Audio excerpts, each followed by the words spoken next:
1 second, covering 11 riders on the grid, with Sete Gibernou heading the grid ahead of his teammate Melandri and Rossy. Second row is Max Biaggi, Nicky Hayden, Loris Capirossi. We're on board with Melandri charging down to the first corner and already having passed a teammate, Sete Gibernou, down into the right-hander, hard on the brakes. Will everybody get through cleanly? And the movie stars have fought back with Gibernou, who hits the front. There goes Max Biaggi trying to have a look through, but he has to slot back in third. His teammate, it's 2x2 into the arc.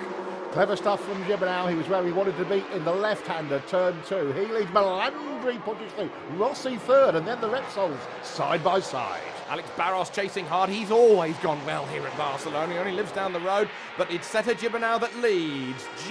Second goes Rossy. Aggressive first lap from Rossy. Haven't seen that very often. You don't often see it, do you? Him pushing that hard. So Melandri leads from Gibernou, from Rossy, from Barros. They're that close. It's slipstream city down the front straight. Now it's on the brakes. Alex Barros has always been the last of the late breakers, and sure enough, third for Alex. Fastest lap of the race is coming up hard, but no, Valentino Rossi's going to squeeze him out and hold Rossi's third position. Gibenou's closing and hits Marco Melandri. He nearly tips off not only himself but his teammate. Not good for Fausto Grassini's good book. Lucky to get away with that into turn 1 once more.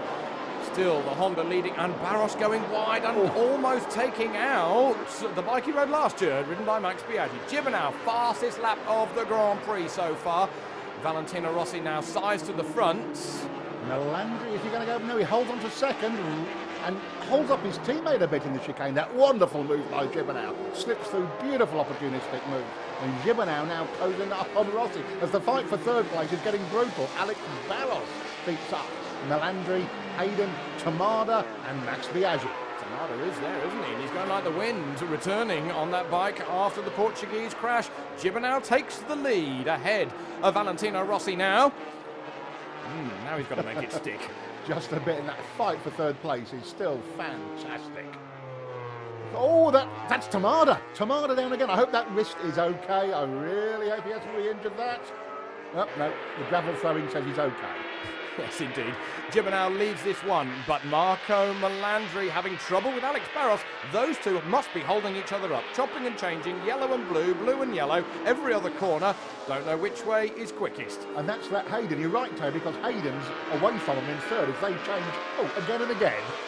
In early, out wide for Marco Melandri. We're on board with Valentino Rossi, a hole in the brake lever. They're thinking about the weight, aren't they? They're thinking about the weight and, Toby, wind pressure, apparently, according to the data, has been applying the brake lever on the kilometre-long straight. So they drilled it. They think of everything.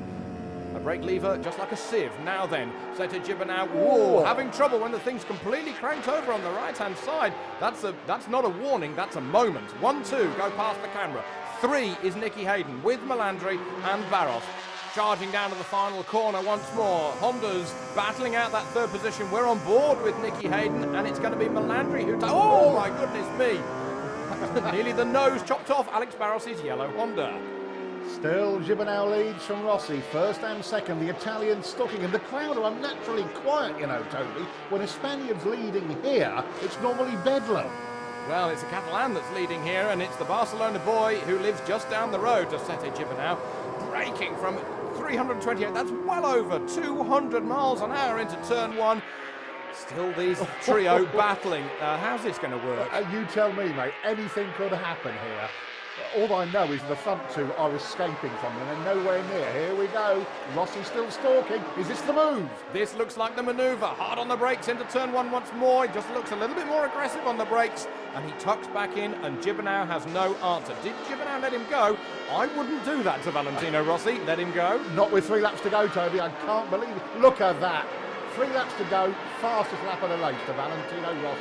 How does he do it? 1.4 seconds quicker than last year's time in just 1 lap at this end of the race as well. My goodness me. Still this battle for third yet to be resolved. Any one of these 3 can be on the last step of the podium. Or, of course, none of them. Valentino Rossi is going to be on the podium. Will it be first or second? Well, Sete Gibernou, that's your answer. Here is third position, still battling. Melandri gets passed by Barros, but Barros goes wide. Not for the first time at that corner.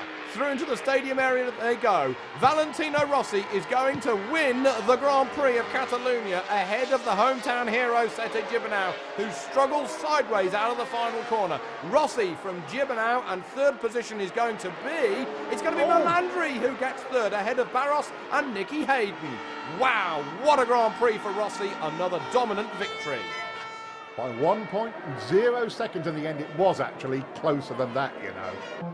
And there's no booing on the rostrum. The Spanish fans have forgotten all about Harris.